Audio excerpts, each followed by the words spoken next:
Good morning बच्चों। Science one में बच्चों हमने एक चैप्टर कंप्लीट किया था, याद है तो बच्चों? चलो हम दूसरा चैप्टर स्टार्ट करते हैं बच्चों, तत्वों का वर्गीकरण। बच्चों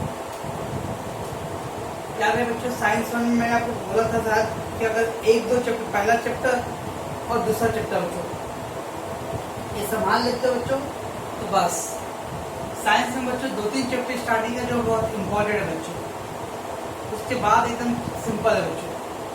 तो याद है बच्चों, वेरी इंपॉर्टेंट चैप्टर है बच्चों, मार्क्स के लिए इंपॉर्टेंट है और समझने के लिए भी इंपॉर्टेंट है बच्चों। ओके, तो चैप्टर का नाम है बच्चों तत्वों का वर्गीकरण, आवर्ती वर्गीकरण, तत्वों का वर्गीकरण बच्चों। मैं वर्गीकरण में बाद में आता बच्चों, पहले तत्व। तो तत्व के बारे में बच्चों आप लोग सातवीं छठी से ही पढ़ते आ रहे हो, 8वीं पढ़ लिए, 9वीं में पढ़े बच्चों। तो एक बार थोड़ा मैं रिकॉल कर देता हूँ बच्चों। तत्व पहले जो है बच्चों द्रव्य, द्रव और द्रव्य फर्क है बच्चों। द्रव और द्रव्य ये दो अलग अलग वर्ड है बच्चों, एक ही वर्ड नहीं है। द्रव यानी लिक्विड बच्चों, पानी, तरल पदार्थ, लिक्विड, और द्रव्य यानी पदार्थ, मटेरियल। द्रव मतलब लिक्विड है बच्चों, वाटर, पानी, दूध, द्रव। और द्रव्य मतलब द्रव्य मीन्स पदार्थ बच्चों, मटेरियल्स। ओके, क्या है तो द्रव्य अर्थात द्रव्य यानी पदार्थ होता है बच्चों। ओके, किसी भी द्रव्य के बच्चों चार भाग होते हैं, चार भाग बच्चों। पहला है बच्चों ठोस। तो कुछ द्रव्य पदार्थ ऐसे जो ठोस अवस्था में होते हैं, सोना, चांदी, लोहा, पीतल, ये सब क्या बच्चों ठोस अवस्था में। कुछ द्रव्य ऐसे बच्चों जो द्रव अवस्था में होते हैं, पानी, तेल, पारा सुने बच्चों, नहीं सुने पारा? हॉस्पिटल में जो डॉक्टर लोग या क्लिनिक जाते हैं, आकर बेटा बुखार आता है, 100 डिग्री बुखार है, 100 इंजेक्शन देना पड़ेगा। तो जो थर्मामीटर था जो तापमापी देखो, उस पर एक सिल्वर कलर का गोली जैसा रहता है, ऊपर नीचे चलता है। उस सिल्वर कलर का जो गोली है ना वही है पारा, मर्क्यूरी, पारा। ओके, द्रव अवस्था में बच्चों। और गैसीय अवस्था में ऑक्सीजन, नाइट्रोजन, कार्बन, सल्फर, सब गैस। और एक है बच्चों प्लाज्मा। मुझे उम्मीद है बच्चों कि आप लोगों ने इस साल प्लाज्मा सुना रहेगा। कोरोना वायरस, प्लाज्मा थेरेपी सुने होंगे न्यूज़ में बच्चों कि लोगों को प्लाज्मा दिया जा रहा है। ठीक, तो प्लाज्मा मतलब जो हमारे शरीर के अंदर का एक तरल द्रव्य पदार्थ जो हम एंटीबॉडी डेवलप करता है। एंटीबॉडी मतलब बीमारी से लड़ने की क्षमता पैदा करता है बच्चों। ओके, इसमें मतलब लोग प्लाज्मा। तो इस तरह से बच्चों चार भाग है, द्रव्य के चार प्रकार है। तीन तो मेन है बच्चों, ठोस, द्रव और गैस बच्चों। और चौथा भाग क्या बच्चों? प्लाज्मा। बच्चों प्लाज्मा उच्च तापमान पर प्राप्त किया जाता है। प्लाज्मा सामान्य तापमान में प्राप्त नहीं हो सकता बच्चों, प्लाज्मा के लिए हमेशा उच्च तापमान पर प्राप्त करना पड़ता है। ओके, तो शरीर के अंदर जो ब्लड है बच्चों, ब्लड को काफी गर्म करने के बाद उस समय प्लाज्मा मिलता है। ओके, तो बच्चों द्रव्य के कितने भाग है बच्चों? चार भाग, ठोस, द्रव, गैस। ठोस यानी सॉलिड, द्रव लिक्विड, और गैस तीनों बच्चों। और प्लाज्मा, प्लाज्मा उच्च तापमान पे प्राप्त होता है। ठीक है, अब बच्चों द्रव्य के अति सूक्ष्म कण को क्या कहते हैं बच्चों? परमाणु। अति सूक्ष्म कण, किसी भी पदार्थ के बच्चों सबसे महीन से महीन कण को बोलते हैं हम लोग परमाणु बच्चों। परमाणु बच्चों अपनी नीली आंखों से, मैं अगर चश्मा हटा दो बच्चों तो मुझे नहीं दिखने वाला है। क्योंकि परमाणु हमें आंखों से बिना चश्मे या बिना लेंस के दिखाई नहीं देने वाला। और अनेकों परमाणु मिलकर क्या बनता है बच्चों? अणु बनता है बच्चों। तो द्रव्य के सबसे महीनतम सूक्ष्म, कभी देखते बच्चों बोर्ड पे चौक से सर लिखते थे, चौक का जो बुरादा गिरता बच्चों वो जमा होते होते तो वाइट वाइट दिख रहा था बच्चों, लेकिन खाली एक बुरादा का गिरे तो दिखे बच्चों? नहीं दिख रहा है। लिखते लिखते बच्चों बहुत सारे बुरादा गिरते रहता था, देखो तो जमा देता है, हाथ से सरके लग जाता है, या बेंच की स्टार्टिंग में जो बैठे रहते बच्चों उन पर उड़ भी जाता है। वो काफ़ी बुरादा जमा होने के बाद अपने दिखाई देता है बच्चों, सिंगल एक बुरादा नहीं दिखाई देगा। तो अति सूक्ष्म सबसे महीन से महीन जो कण होता है उसको तो बच्चों हम लोग परमाणु बोलते हैं, तो बच्चों और अनेकों परमाणु मिलकर क्या बनता है बच्चों, अणु बनता है। ठीक बच्चों, यहाँ तो पहले मैं चाहता आपको इंट्रोडक्टरी पार्ट दे देता बच्चों, बाद में हम लोग चैप्टर पे जाएंगे। अब बच्चों तत्व 3 प्रकार के होते हैं। एक था बच्चों द्रव्य, द्रव्य के 4 प्रकार है, लेकिन तत्व को हम 3 भागों में बांटेंगे बच्चों, धातु, अधातु और धातु सदृश। पहले तो 2 ही भाग था बच्चों, तीसरा भाग बाद में आया, धातु, अधातु और धातु सदृश। बच्चों इसके बारे में हम लोग बाद में डिटेल में पढ़ेंगे बच्चों।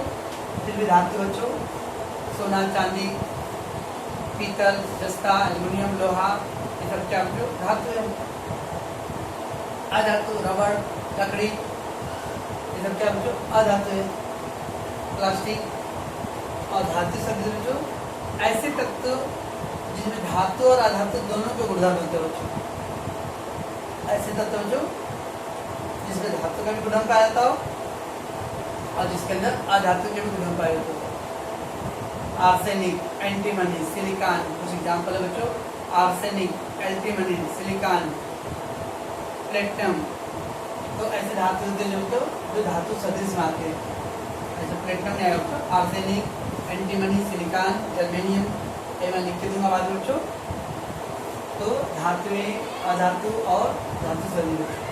तो तत्व के कितने भाग है बच्चों, 3 भाग है, धातु, अधातु और धातु सदृश। ठीक है बच्चों। अब बच्चों तत्व और यौगिक में क्या फर्क है बच्चों, तत्व और यौगिक बच्चों। तत्व मूलतः बच्चों किसी एक पदार्थ से बना रहेगा। अब किसी मतलब लोहा किससे बना है बच्चों, खाली लोहा से बना रहेगा। पीतल किससे बना रहेगा, खाली पीतल से बना रहेगा। एल्युमिनियम किससे बना रहेगा, एल्युमिनियम से। तो एक ही पदार्थ से बने होंगे। लेकिन जो धातु होता है बच्चों 2 या 2 से अधिक पदार्थों को मिला के बनता है। ये सुने बच्चों H2O, सुने H2O क्या बच्चों पानी है ना। इसमें बच्चों हाइड्रोजन के 2 अणु है और ऑक्सीजन के 1 अणु। हाइड्रोजन के 2 अणु और ऑक्सीजन के 1 अणु, ये दोनों मिलके क्या बनता है बच्चों, पानी बनता है। ठीक है, इसका 2 यौगिक मिलाएंगे तब 2 तत्व मिलाने पर बनता है। तो तत्व के प्रत्येक कण एक जैसे पदार्थों से बने होते हैं। ऐसा सोचो बच्चों लोहा में काटूंगा तो धीरे धीरे उसके अंदर एल्युमिनियम का बुरादा मिल रहा है। सोना काटूंगा तो उसमें तांबे का बुरादा या चांदी का मिल रहा है। तत्व सदैव एक ही पदार्थ से बने होते हैं। ओके, तो तत्व के प्रत्येक कण बच्चों एक जैसे पदार्थों से बने होते हैं। जबकि यौगिक क्या होते हैं बच्चों, 2 या 2 से अधिक तत्व से मिलकर बने होते हैं। ठीक बच्चों, भौतिक या रासायनिक विधि से तत्व के कणों का विभाजन नहीं कर सकते। किसी भी भौतिक और रासायनिक विधि से मतलब लोग तत्व का, भौतिक मतलब बच्चों किसी भी घरेलू पद्धति, भौतिक मतलब जो घरेलू विधि से, और रासायनिक मतलब जो लैबोरेटरी में, प्रयोगशाला में। तो तत्व को बच्चों आप बोलोगे जो लोहे में से लोहा अलग कर देते बाकी बचा हुआ, जब लोहे में से लोहा अलग हो तो बचेगा क्या बच्चों, क्योंकि तत्व तो एक ही पदार्थ बनता है बच्चों। तो भौतिक या रासायनिक विधि से तत्व के कणों का विभाजन नहीं हो सकता बच्चों। ओके, और जबकि बच्चों रासायनिक विधि से यौगिक के अणुओं का अपघटन कर सकते हैं। अब बच्चों ये H2O है, पानी को बच्चों रासायनिक क्रिया करेंगे ना बच्चों, तो हाइड्रोजन अलग कर सकते हैं, ऑक्सीजन को अलग कर सकते हैं बच्चों। ओके, अपघटन मतलब बच्चों अलग करना। तो तत्वों को अलग नहीं किया जाता, यौगिकों के रासायनिक विधि से अलग कर सकते हैं बच्चों।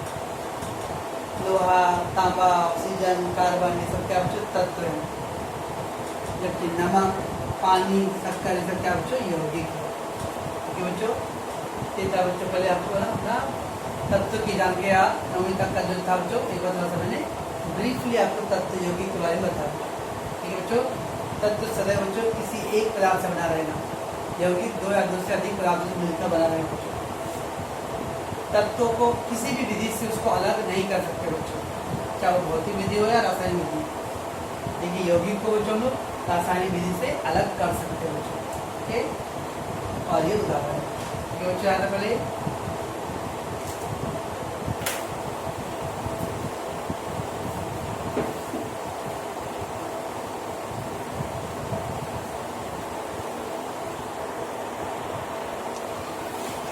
चलो आगे बढ़ते हम लोग बच्चों तत्व का वर्गीकरण में बच्चों। इसके पहले हमने तत्व और यौगिक के बारे में बच्चों संक्षिप्त जानकारी लिया। अब सवाल उठता है बच्चों तत्व का वर्गीकरण क्यों जरूरी है बच्चों, तत्व का वर्गीकरण क्यों जरूरी है। तो आपको बता बच्चों जैसे स्कूल में बच्चों 10th class A B C D क्यों जरूरी है बच्चों, क्यों नहीं एक ही क्लास 10th का एक ही क्लास 9th का। अब ABCD बच्चों 60 बच्चे 60 बच्चे 60 बच्चे, 4 क्लास में 240 बच्चों, 240 बच्चों को बच्चों एक साथ कंट्रोल करना बच्चों संभव नहीं है, ठीक है ना। अतः उसको बांट दिया गया है, चलो भाई एक साथ 60 बच्चों को एक साथ देखेंगे, एक साथ वर्गीकरण। वैसे 9th का अलग, 8th का अलग, 10th का अलग, सबका अलग अलग क्लास बच्चों, ठीक है। सबकी किताब का अलग अलग बच्चों, सबको पढ़ाने का तरीका भी अलग होगा, ठीक। वैसे बच्चों तत्वों का वर्गीकरण, वर्गीकरण मतलब बांटना, वर्गीकरण मतलब बांटना। पृथ्वी पर अनेकों तत्व है बच्चों, पृथ्वी पर करीब 118 तत्व है बच्चों। आज दुनिया में जितने भी चीज बने बच्चों वही 118 तत्वों से मिलकर बना हुआ है। तो पृथ्वी पर अनेकों तत्व है, परंतु सभी तत्वों के भौतिक और रासायनिक गुण बच्चों भिन्न भिन्न है। जैसे बच्चों हजारों लाखों करोड़ों इंसान है, हर एक इंसान का रंग रूप उसका मतलब स्वभाव व्यवहार भाषा सब अलग अलग बच्चों। वैसे जो अनेकों तत्व तो सभी तत्वों का भौतिक और रासायनिक गुण। भौतिक गुण मतलब बच्चों कोई भी तत्व के ऊपर का उसका लुक्स कैसा बच्चों, रंग उसका आकार कैसा बच्चों, रंग रूप जैसे ऊपरी भाग से बच्चों। और रासायनिक मतलब बच्चों उसका लैबोरेटरी में उसके अंदर के क्या क्या मटेरियल है वो सब चीजें बच्चों। तो रासायनिक गुण भिन्न भिन्न होते हैं।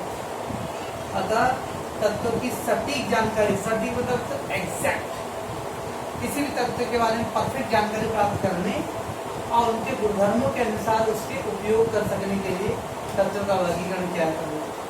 तो जब हम तत्वों का वर्गीकरण करेंगे तो तत्व के बारे में पूरी जानकारी है बच्चों, उसके गुणधर्म क्या है, उसका रंग रूप क्या है, तो किस उसमें क्या फायदा हो सकता है, क्या नुकसान हो सकता है, ये सब चीज़ों का सही जानकारी इकट्ठा किया जाता है। ओके, इसीलिए तत्वों का वर्गीकरण करते हैं बच्चों। अब मैंने बच्चों एक चार्ट दिया हूँ, तत्वों के वर्गीकरण में अनेकों वैज्ञानिकों का योगदान है बच्चों। तत्वों का वर्गीकरण किसी एक वैज्ञानिक ने नहीं किया बच्चों, ये सतत प्रक्रिया था बच्चों, और कई प्रयासों के बाद उसको वर्गीकरण करने में सफलता मिला था बच्चों। ओके, सबसे पहला क्रेडिट बच्चों डोबेराइनर, प्रोफेसर डोबेराइनर ने, जो एक जर्मन वैज्ञानिक मतलब जो उनका जन्म जर्मनी में हुआ था बच्चों, और 1817 में बच्चों, यानी आज से 203 साल पहले बच्चों। उन्होंने बताया बच्चों तत्वों का गुणधर्म तत्व के परमाणु द्रव्यमान भार पर निर्भर होता है। डोबेराइनर पहले व्यक्ति थे बच्चों जिन्होंने बताया कि किसी भी तत्व का गुणधर्म उनके परमाणु भार के आधार पर होता है। परमाणु भार जैसे जैसे बढ़ेगा उनके गुणधर्मों में भी बदलाव आएगा, परमाणु भार जैसे जैसे कम होगा उनके गुणधर्मों में वैसे वैसे बदलाव आएगा। यानी कोई भी तत्व का गुणधर्म उसके परमाणु भार, परमाणु वजन पर निर्भर करता है। तत्व का गुणधर्म उसके परमाणु भारों पर निर्भर करता है बच्चों। ओके, और उन्होंने बच्चों त्रिक का नियम दिया बच्चों, क्या है वो सब आगे देखिए बच्चों लोग। तो डोबेराइनर एक जर्मन वैज्ञानिक बच्चों, और 1817 में उन्होंने तत्वों का गुणधर्म तत्व के परमाणु भार या परमाणु द्रव्यमान पर निर्भर करता है। ओके, और उनका मैसेज किया बच्चों त्रिक का नियम, बाद में लिखेंगे। ठीक है बच्चों, डोबेराइनर कोशिश तो किया बच्चों कि तत्वों का वर्गीकरण बच्चों करे, लेकिन वो सफल नहीं रहा बच्चों। अब जब सफल नहीं रहा तो बच्चों तो कोई और ट्राई करेगा। ठीक, तो आया बच्चों जॉन न्यूलैंड्स। जॉन न्यूलैंड, ये अंग्रेज रसायन वैज्ञानिक, ये अंग्रेज मतलब इंग्लैंड में जन्मा था और रसायन मतलब केमिकल के केमिस्ट्री लेकर पढ़ाई किया बच्चों। जॉन न्यूलैंड ने क्या किया, पहले बच्चों डोबेराइनर की चीज़ों का अध्ययन किया और डोबेराइनर की चीज़ों का अध्ययन करने के बाद उसने भी पाया कि किसी भी तत्व का गुणधर्म तत्व के परमाणु द्रव्यमान पर निर्भर करता है। यानी जॉन न्यूलैंड भी डोबेराइनर से सहमत था कि तत्वों का गुणधर्म उनके परमाणु भारों के आधार पर ही निर्भर होता है बच्चों। और उसने 1866 में तत्व के परमाणु द्रव्यमान को आरोही क्रम में रखा। आरोही मतलब जो छोटे से बड़ा, आरोही क्रम मतलब छिंटिकलिया, पिंटिकलिया, पिंटा, सिंटा, छोटे से बड़ा जो आरोही क्रम, तो तत्वों को परमाणु द्रव्यमान के आरोही क्रम में। और उन्होंने कौन सा नियम दिया बच्चों, अष्टक नियम दिया। डोबेराइनर ने त्रिक नियम दिया आपको, जॉन न्यूलैंड ने क्या दिया बच्चों, अष्टक नियम दिया। ये सब नियम क्या बच्चों हम लोग अगले एपिसोड में देखेंगे। इंट्रोडक्शन कर रहे बच्चों आज, ओके बच्चों। तो जॉन न्यूलैंड और डोबेराइनर दोनों ने बताया कि तत्वों का गुणधर्म उनके परमाणु भारों पर, परमाणु द्रव्यमानों पर निर्भर करता है। देखिए बच्चों, न्यूलैंड भी पूरी तरह सफल नहीं हो पाया बच्चों तत्वों को वर्गीकरण में। कुछ हद तक सफल हुआ बच्चों, लेकिन ज़्यादा सफलता नहीं मिला बच्चों। न्यूलैंड के बाद बच्चों जैसे वो आपने देखा रामायण, शिव का धनुष कौन तोड़ेगा, तो अलग अलग ट्राई करते हैं, ओके। तो सबसे किसी हिल भी नहीं रहा है, कोई थोड़ा हिला रहा लेकिन उठा नहीं पा रहा है। तो अभी अगला बच्चों दिमित्री मेंडेलीव बोलो बच्चों। ये बच्चों एक रशियन वैज्ञानिक, रशियन मतलब रूस में जन्म लिया था वैज्ञानिक। इन्होंने 1869 से लेकर 1872 तक क्या किया बच्चों, आवर्त सारणी विकसित किया। उन्होंने अपना एक सारणी बनाया बच्चों, जिसे आवर्त सारणी बच्चों। और इन्होंने भी क्या किया बच्चों, परमाणु द्रव्यमान ही तत्वों का मूलभूत गुणधर्म होता है। और इनका ही मानना था कि किसी भी तत्व का गुणधर्म उनके परमाणु द्रव्यमान पर ही आधारित होता है। इसका मतलब बच्चों पहले तीनों वैज्ञानिकों ने तत्वों को किस हिसाब से रखा बच्चों, तत्व के परमाणु भारों के आधार पर, परमाणु द्रव्यमान के आधार पर बच्चों। और आवर्त सारणी में 63 तत्व विकसित किया गया, काफ़ी हद तक सफल रहे बच्चों। इन दोनों की तुलना में डेमेट्री मेंडेलीव ने काफ़ी सफलता पाया बच्चों। और तत्वों को उनको परमाणु भारों के आधार में रखकर सारणी के अंदर कितने तत्व रख दिया बच्चों, 63 बच्चों। और अभी कितने तत्व बच्चों, 118 तत्व। इसका मतलब अभी भी डेमेट्री मेंडेलीव पूरी तरह सफल नहीं हुआ बच्चों, ये भी फेल हो जाता है। तो फिर बच्चों शहंशाहों का शहंशाह, राजाधिराज महाराजा हेनरी मोस्टली पढ़ा रहे हैं। क्या बच्चों, हेनरी मोस्टली अगेन ये भी बच्चों अंग्रेज वैज्ञानिक थे। और 1913 में बच्चों उन्होंने बताया परमाणु क्रमांक तत्व के केंद्र में स्थित प्रोटॉन की संख्या होता है। आपने इलेक्ट्रॉन, प्रोटॉन, न्यूट्रॉन सुने बच्चों, प्रोटॉन और न्यूट्रॉन। तो प्रोटॉन के न्यूट्रॉन क्या बच्चों, किसी तत्व के परमाणु के केंद्र में होता है। ऐसा पढ़े सुने बच्चों, तो तत्व उसके अंदर तत्व में प्रोटॉन और न्यूट्रॉन होते हैं और उसके बाहर सब कक्षाएं होते हैं बच्चों, इलेक्ट्रॉन। ज़्यादा जैसा डिजाइन बच्चों नहीं आएगा ना, ऐसा कुछ था बच्चों डिजाइन, एक प्रोटॉन न्यूट्रॉन बच्चों और एक आयतन बच्चों सब क्या है, इलेक्ट्रॉन है बच्चों। तो हेनरी मोस्टली ने सारे क्या किया बच्चों, इन तीनों के बारे में पढ़ाई किया। बोला इतने बड़े बड़े नाम थे कि सब फेल कैसे हो गए भाई। तो इन्होंने पाया कि तीनों कॉमन क्या था, तत्वों का गुणधर्म परमाणु भार के द्रव्यमान में, तत्वों का गुणधर्म परमाणु द्रव्यमान में, तत्वों का गुणधर्म परमाणु द्रव्यमान। इन तीनों में एक पॉइंट कॉमन था बच्चों। मोस्टली ने सोचा अगर मैंने भी किया यही तो मेरा भी वही हालत होगा, मैं भी गुरु बन जाऊँगा, ठीक है ना। इसलिए उसने पहले स्टडी किया कि नहीं कुछ और करना पड़ेगा। तो उन्होंने पाया कि परमाणु क्रमांक तत्व के केंद्र में स्थित प्रोटॉन की संख्या पर, किसी भी तत्व के केंद्र में जितने प्रोटॉन होते हैं वही उसका परमाणु क्रमांक होता है, ओके। और तत्व का गुणधर्म उनके परमाणु क्रमांकों पर नहीं होता, परमाणु द्रव्यमानों पर नहीं बच्चों। पहले तीन वैज्ञानिकों ने बताया परमाणु द्रव्यमान पर बच्चों, देखिए हेनरी मोस्टली ने बताया कि तत्व का गुणधर्म परमाणु द्रव्यमान पे निर्भर की परमाणु क्रमांक को बनने वाला। ओके, और उनका बच्चों मॉडर्न टेबल जो बना था आधुनिक आवर्त सारणी बच्चों, उन्होंने तो आवर्त सारणी बनाया था बच्चों, ये क्या बनाए मॉडर्न पीरियोडिक टेबल बच्चों, आधुनिक आवर्त सारणी बच्चों। ये 4 वैज्ञानिक थे बच्चों जिन्होंने तत्वों का वर्गीकरण की कोशिश किया, आखिरकार कौन सफल हुए बच्चों, हेनरी मोसले तत्वों का वर्गीकरण करने में सफल रहे। ठीक है बच्चों, क्या आज बच्चों मैंने आज इंट्रोडक्शन कर दिया हूँ, अगले एपिसोड में बच्चों हम लोग इसके बारे में और डिटेल में जाएंगे बच्चों के।